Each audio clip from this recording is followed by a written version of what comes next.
Last video में हम लोगों ने देखा था कि किस प्रकार से मेकिंग ऑफ जर्मनी हुआ था, किस प्रकार से जर्मनी का यूनिफिकेशन हुआ था। अब इस वीडियो में हम लोग देखते हैं कि किस प्रकार से इटली का यूनिफिकेशन एकीकरण होता है। मेकिंग ऑफ जर्मनी के केस में हम लोगों ने देखा था कि किंग ऑफ प्रशिया ने इनिशिएटिव लिया था, मोनार्की ने इनिशिएटिव लिया था, कंजर्वेटिव गवर्नमेंट ने इनिशिएटिव लिया था और जो यह 39 स्टेट्स था कॉन्फेडरेशन ऑफ 39 स्टेट्स, इसको किस तरह से उसने किंग ऑफ प्रशिया ने अपने लीडरशिप से सारे 39 स्टेट्स को एक साथ यूनाइट किया था। यहाँ पर यह ध्यान देने वाली बात है कि अब जो है मोनार्की, किंग या कंजर्वेटिव गवर्नमेंट नेशनलिज्म और नेशन मेकिंग में योगदान दे रही है। Now monarchy and the conservative government is taking responsibility for the nationalism and the making of nation state। Germany के केस में भी हम लोगों ने देखा था कि आरबी ने मेन आर्किटेक्ट की भूमिका निभाई थी, मेन रोल की भूमिका निभाई थी और जर्मनी को यूनाइट करने में, मेकिंग ऑफ जर्मनी में महत्वपूर्ण योगदान दिया था, मेन रोल था। यहाँ भी इटली के यूनिफिकेशन में भी कुछ इसी तरह की घटना होती है। तो बिफोर यूनिफिकेशन ऑफ इटली हम लोग इस चीज को देखते हैं कि अभी तक इटली में घटना किस तरह से हुई, इटली का क्या सिचुएशन था। इटली के यूनिफिकेशन होने से पहले यह जानना जरूरी है कि अभी एट प्रेजेंट इटली में क्या चीजें हो रही है और किस तरह से अभी इटली का सिचुएशन बना है। सबसे पहले देखते हैं नंबर 1, ट्रीटी ऑफ वियना। 1815 में ट्रीटी ऑफ वियना हुआ था। इसमें 4 ग्रेट पावर्स ब्रिटेन, रसिया, प्रसा और ऑस्ट्रिया, यह सब मिलकर कलेक्टिवली नेपोलियन के अगेंस्ट में वार करते हैं और नेपोलियन को पराजित कर देते हैं। फॉल ऑफ नेपोलियन होता है। इसके बाद यह सभी चारों देश ग्रेट पावर ऑस्ट्रिया के वियना में इकट्ठा होते हैं और वहां पर एक ट्रीटी करते हैं जिसको कि ट्रीटी ऑफ वियना बोलते हैं। इस ट्रीटी ऑफ वियना का मेन उद्देश्य था कि नेपोलियन ने जिस डायनेस्टी को उखाड़ फेंका था, डायनेस्टीज ओवरथ्रोन बाय नेपोलियन, उसको वापस से रिस्टोर किया जाए, रीइस्टैब्लिश किया जाए और साथ साथ फ्रांस के बॉर्डर पे कुछ नए स्टेट्स बनाए जाए जिससे कि फ्रांस फ्यूचर में फिर इस तरह से कोई गतिविधि ना कर सके, किसी प्रकार का एक्सपेंशन या विस्तार नहीं कर सके। नेपोलियन ने जिन क्षेत्रों को जीता था उन क्षेत्रों में या तो नए किंगडम स्थापित किए गए या फिर उन क्षेत्रों को आपस में बांट लिया गया था। यह जो ट्रीटी ऑफ वियना 1815 में ऑस्ट्रिया के वियना में हुई थी, इसका होस्ट ऑस्ट्रिया का चांसलर या ड्यूक मेटरनिक कर रहा था। अभी यहाँ पर बात इटली के यूनिफिकेशन की हो रही है तो 1815 के ट्रीटी में हम देखते हैं कि ऑस्ट्रिया को नॉर्थ इटली का पार्ट मिला था और साथ साथ साउथ जिनेवा को पिडमोंट में ऐड किया गया था। तो इटली का यह सिचुएशन था 1815 के ट्रीटी ऑफ वियना के बाद। साउथ जिनेवा को पिडमोंट में ऐड किया गया था और नॉर्थ इटली के पार्ट को ऑस्ट्रिया के कंट्रोल में दिया गया था।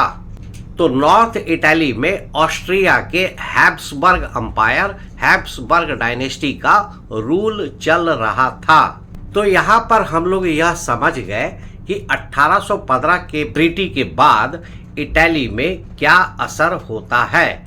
अब हम लोग देखते हैं कि कंजर्वेटिव की सरकार, मोनार्की की सरकार आ जाती है और यह बहुत ही पावरफुल हो जाती है। तो अब इस क्रम में आगे देखते हैं कि घटनाएं आगे कैसे बढ़ती है। तो नंबर 2, कंजर्वेटिव गवर्नमेंट के सत्ता पावर में आने के बाद लिबरल्स जो है, जो उस समय के उदारवादी दृष्टिकोण, लिबरल व्यूज के जो सपोर्टर्स थे वे जो है अंडरग्राउंड हो जाते हैं, क्योंकि उन्हें यह डर था कि अब उनके साथ रिप्रेशन किया जाएगा, उनको सताया जाएगा, दबाया जाएगा, और यह लोग अब अंडरग्राउंड तरीके से अपने एक्टिविटीज को आगे बढ़ाते हैं। अपने एक्टिविटीज को मतलब नेशनलिज्म, देशभक्ति की भावना को आगे बढ़ाने का और मेकिंग ऑफ नेशन स्टेट्स के लिए काम करने का। तो इन्हीं लिबरल्स में से कुछ लोग एक रिवॉल्यूशनरी के ग्रुप के रूप में आगे बढ़ते हैं और वह लोग नेशनलिज्म और मेकिंग ऑफ नेशन स्टेट्स की ओर आगे बढ़ते हैं। इन रिवॉल्यूशनरीज के 3 मेन आइडियोलॉजीज थे कि 1815 के बाद जिस मोनार्की सिस्टम को इस्टेब्लिश किया गया था उसका अपोज किया जाए, उसको हटाया जाए, उसको उखाड़ फेंका जाए। और दूसरी आइडियोलॉजी थी कि लोगों के राइट्स, लिबर्टी, फ्रीडम, आज़ादी के लिए लड़ाई लड़ी जाए। साथ साथ मोनार्की सिस्टम को हटाकर नेशन स्टेट, राष्ट्र राज्य, देश का निर्माण किया जाए।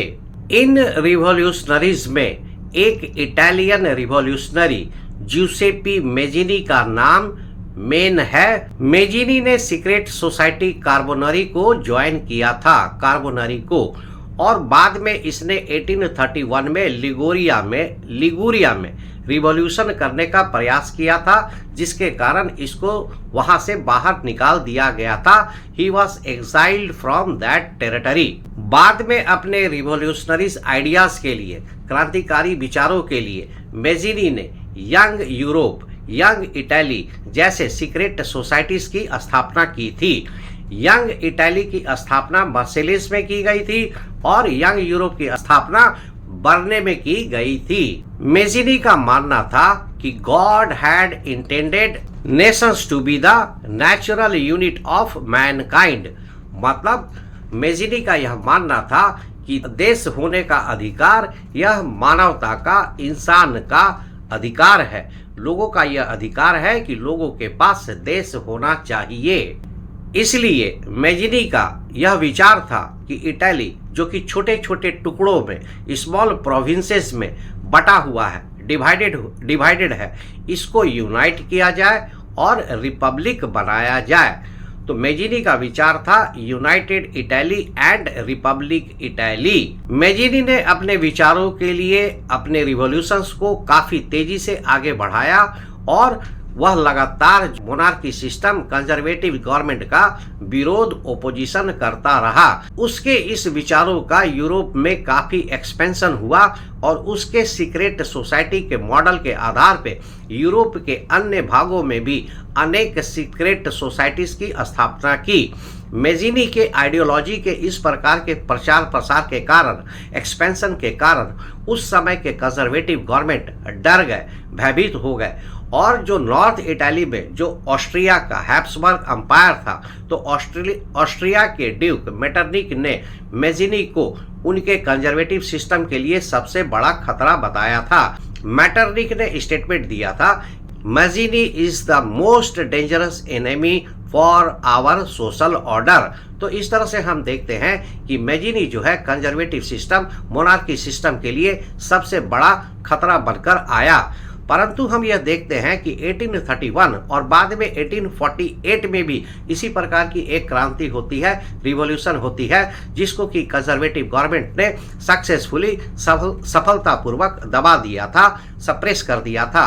तो इस तरह से हम देखते हैं कि मेजिनी का रिवॉल्यूशन जो उसने स्टार्ट किया था, और यहीं से यूरोप में एज ऑफ रिवॉल्यूशन, क्रांति की शुरुआत होती है।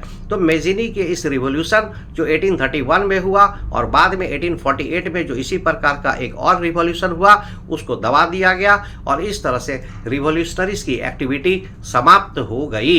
तो अभी तक हम लोगों ने देखा कि 1815 के बाद इटली में क्या हुआ और 1815 के बाद रिवॉल्यूशनरीज ने, खास करके मेजिनी ने, किस तरह से इटली और यूरोप में अपने रिवॉल्यूशनरीज आइडिया को प्रचार प्रसार किया, एक्सपेंड किया और कंजर्वेटिव गवर्नमेंट के लिए सबसे बड़ा खतरा बन गया।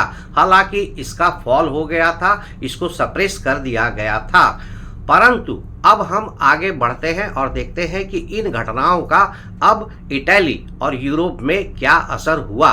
तो पॉइंट नंबर 3, हालांकि कंजर्वेटिव गवर्नमेंट ने रिवॉल्यूशनरीज को, लिबरल्स को सप्रेस कर दिया था, दबा दिया था, परंतु वह पूरी तरह से जिस तरह से ओल्ड मोनार्की सिस्टम थी उसी व्यवस्था में, उसी सिस्टम में वापस नहीं लौट पाए। और इस तरह से हम देखते हैं कि कंजर्वेटिव्स की जो ओल्ड ट्रेडिशनल पॉलिसीज थी उसमें एक महत्वपूर्ण चेंजेस होता है, डेविएशन होता है, और यह लोग अब रिफॉर्म्स की ओर अग्रसर होते हैं, रिफॉर्म्स करने के लिए सोचते हैं। इन लोगों ने रिफॉर्म्स में आर्मी का मॉडर्नाइजेशन किया, ट्रेड और इकोनॉमी को ग्रोथ किया, डेवलपमेंट किया, और साथ साथ हम देखते हैं कि जो हैब्सबर्ग अंपायर था उसका जो इतना विशाल एरिया था, ऑस्ट्रिया हंगरी का एरिया था, और रसिया में वहाँ पर फ्यूडलिज्म की समाप्ति की जाती है। फ्यूडलिज्म यानी कि जमींदारी, और सर्फडम को भी एबॉलिश किया जाता है, सर्फडम को भी समाप्त किया जाता है। सर्फडम यानी कि बेगार, फोर्स्ड लेबर, इसकी भी समाप्ति की जाती है, और इस प्रकार से इन रिफॉर्म्स को लाया जाता है।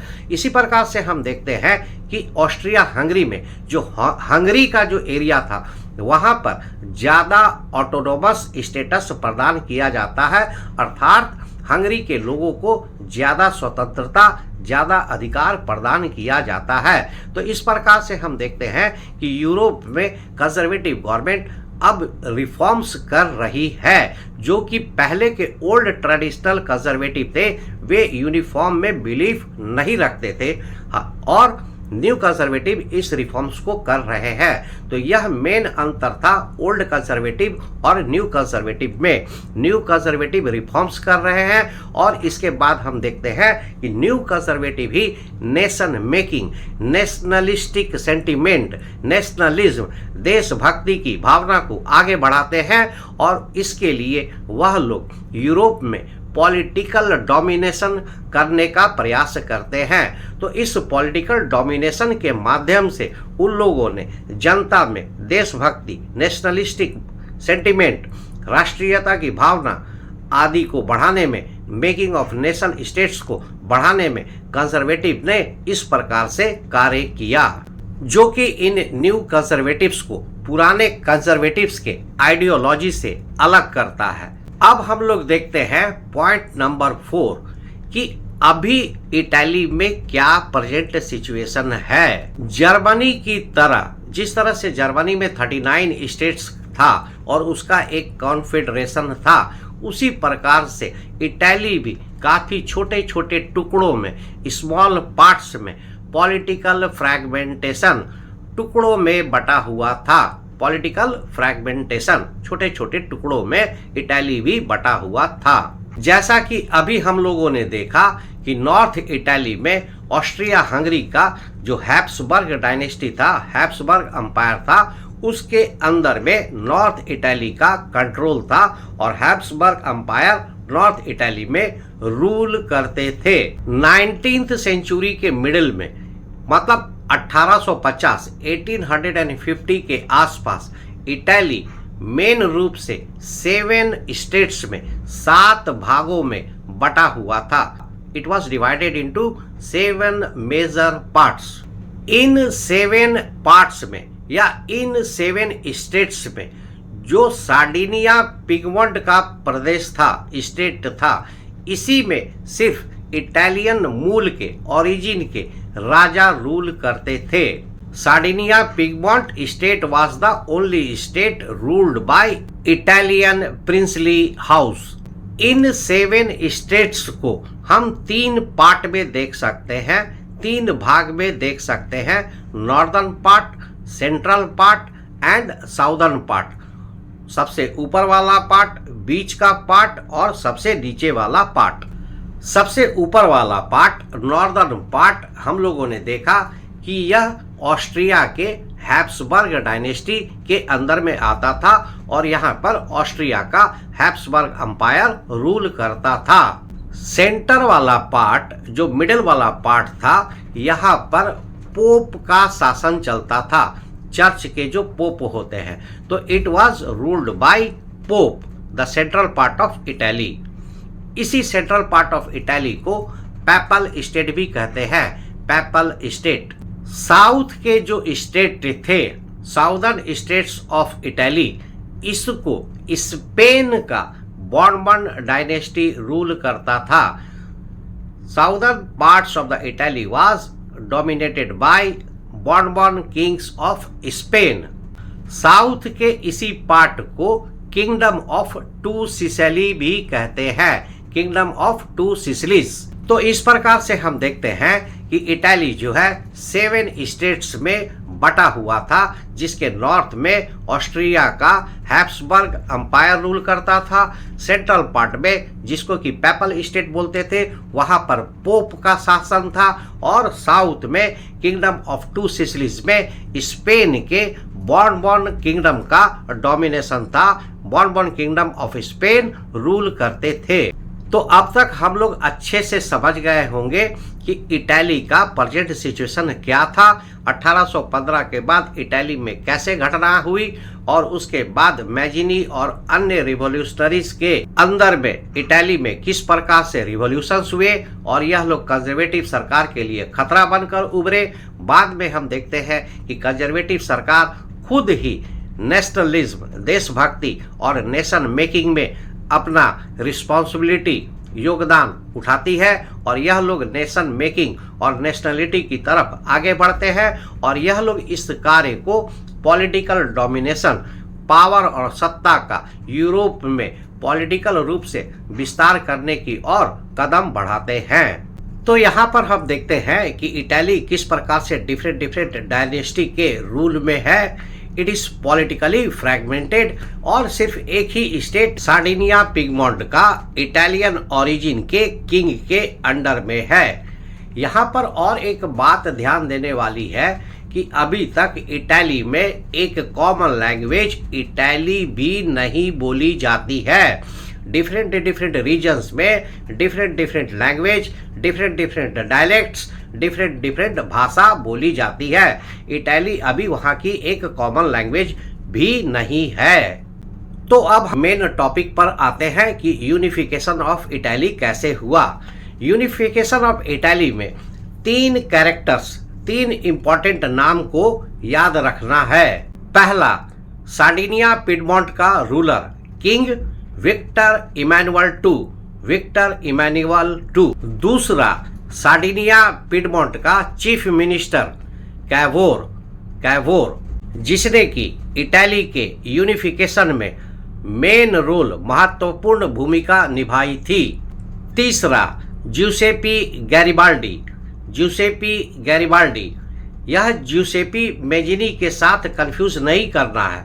मैजिनी एक रिवॉल्यूशनरी था और गैरिबाल्डी जो है सार्डिनिया पिडमोंट का एक लीडर है, जिसने कि आर्म्ड वॉलंटियर्स की मदद से, आर्म्ड वॉलंटियर्स जो कि सेना के नहीं थे, जैसे कि पीजेंट्स थे, मजदूर थे, इन लोगों की मदद से उसने इटली का यूनिफिकेशन किया था।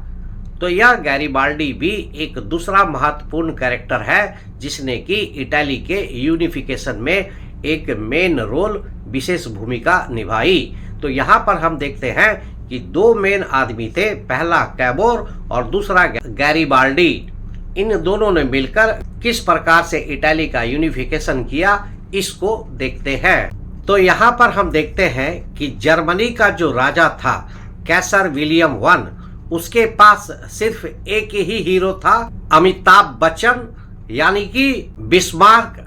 परंतु यहाँ पर इटली में जो किंग विक्टर इमैनुअल II है, उसके पास 2 हीरो हैं, करण और अर्जुन, यानी कि चीफ मिनिस्टर कैवोर और दूसरा गैरिबाल्डी।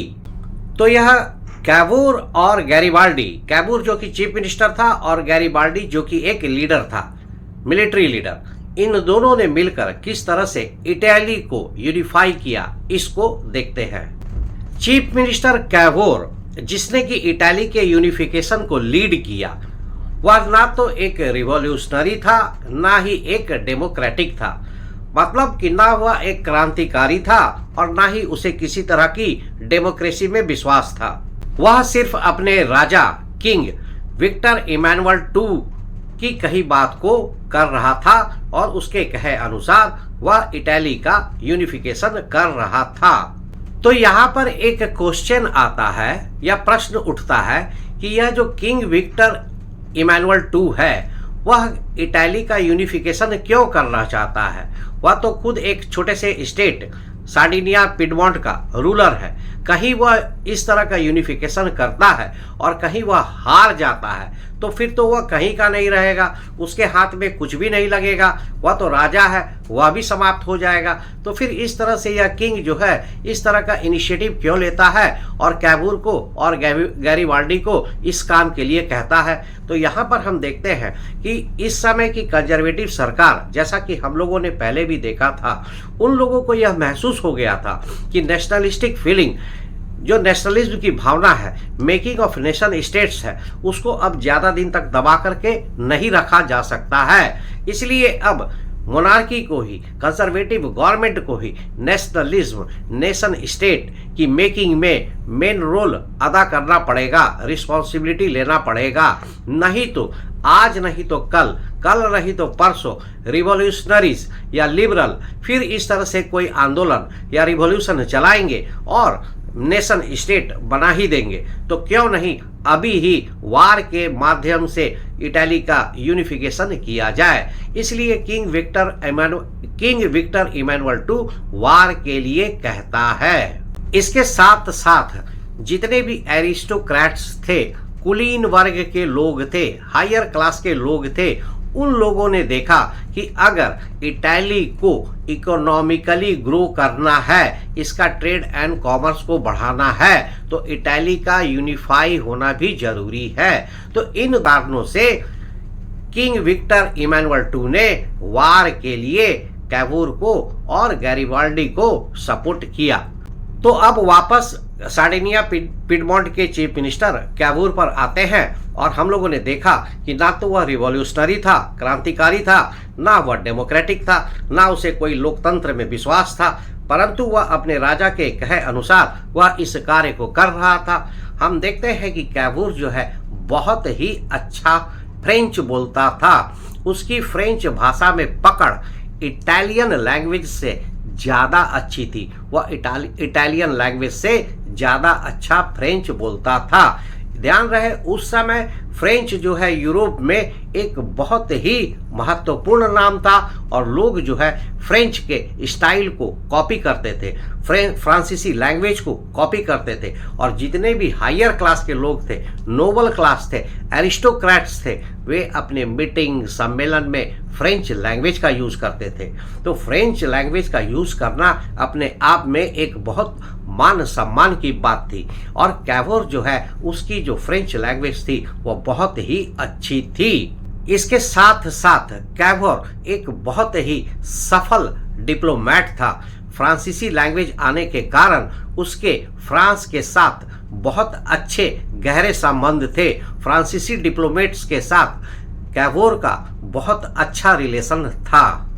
कैवूर ने फ्रांस में अपने रिलेशंस का यूज किया और चूंकि वह फ्रांसीसी लैंग्वेज में परिपूर्ण था, दक्ष था, स्पेशलिटी थी, इसलिए वह इन लोगों के साथ एक समझौता, एक एग्रीमेंट करने में सफल रहा और फ्रांसीसियों की मदद से उसने नॉर्थ इटली के जो पार्ट में ऑस्ट्रिया का हैब्सबर्ग अंपायर का जो कंट्रोल था उसके खिलाफ युद्ध छेड़ दिया और उसमें ऑस्ट्रिया को हरा दिया। और हम देखते हैं कि नॉर्थ इटली का जो एरिया है, स्टेट है, वह अब सार्डिनिया पिडमॉन्ट में आ जाता है, मिल जाता है। इस तरह से 1859 में यह जो युद्ध होता है, यहाँ से इटली की यूनिफिकेशन की शुरुआत होती है। 1859। अब हम नॉर्थ इटली के बाद सेंट्रल पार्ट ऑफ इटली में आते हैं, मिडिल इटली में पैपल स्टेट, जहां पर हम लोगों ने देखा कि पोप का शासन था, ruled by pope. Catholic church का हेड को पोप बोलते हैं, तो वहां पोप जो है शासन चलाता था, वह वहां का हेड था। पोप ने देखा कि अब आने वाले दिनों में कभी ना कभी तो यह इस तरह का इटली का यूनिफिकेशन तो होना ही है, और ना ही उसके पास कोई इस तरह की सेना है, मिलिट्री है कि वह इन राजाओं के साथ युद्ध लड़ सके। इसलिए उसने चुपचाप सरेंडर कर दिया।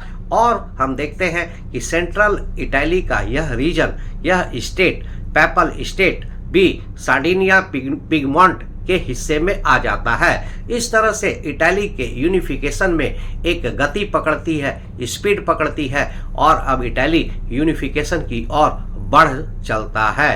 North Italy and central Italy में सफलता के बाद अब सार्डिनिया पिडमॉन्ट का रूलर साउथ की तरफ बढ़ता है। साउथ इटली में, जैसा कि आपको याद होगा, स्पेन के बॉर्बन डायनेस्टी का रूल था।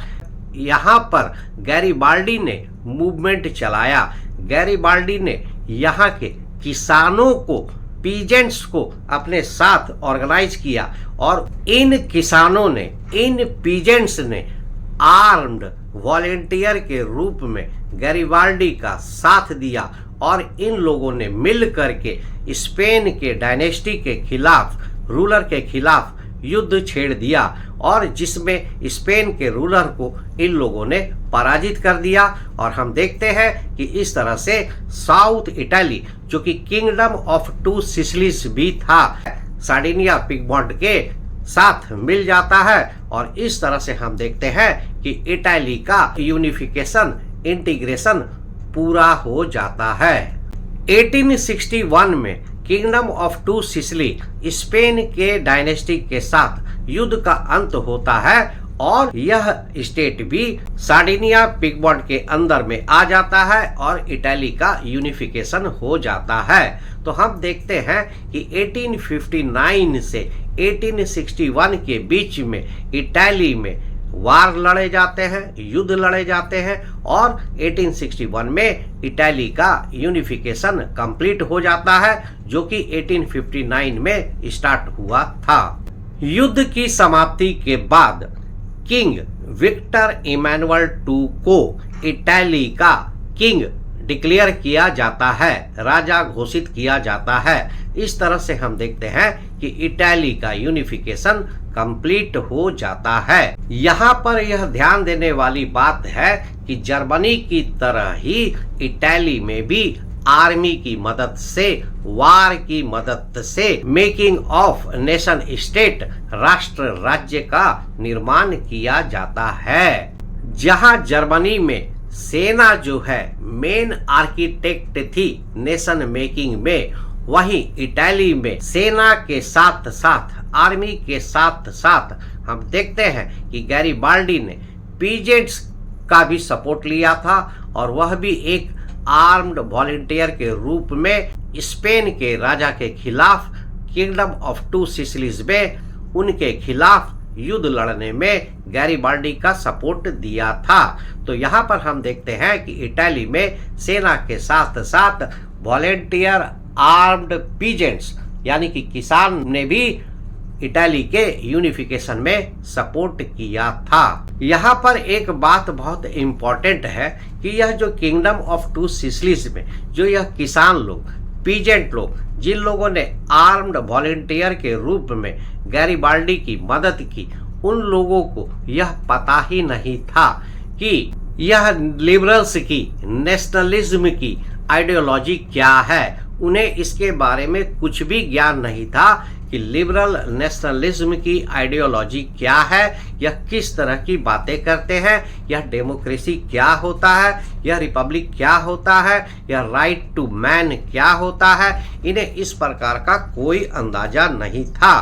इटली की अधिकांश जनता, मोस्ट पॉपुलेशन इलिटरेट थे, निरक्षर थे, इतने पढ़े लिखे नहीं थे। इसलिए इन लोगों को इस तरह की बातें, लिबरल नेशनलिज्म, देशभक्ति, नेशन मेकिंग, यह सब के बारे में ज्यादा जानकारी नहीं थी।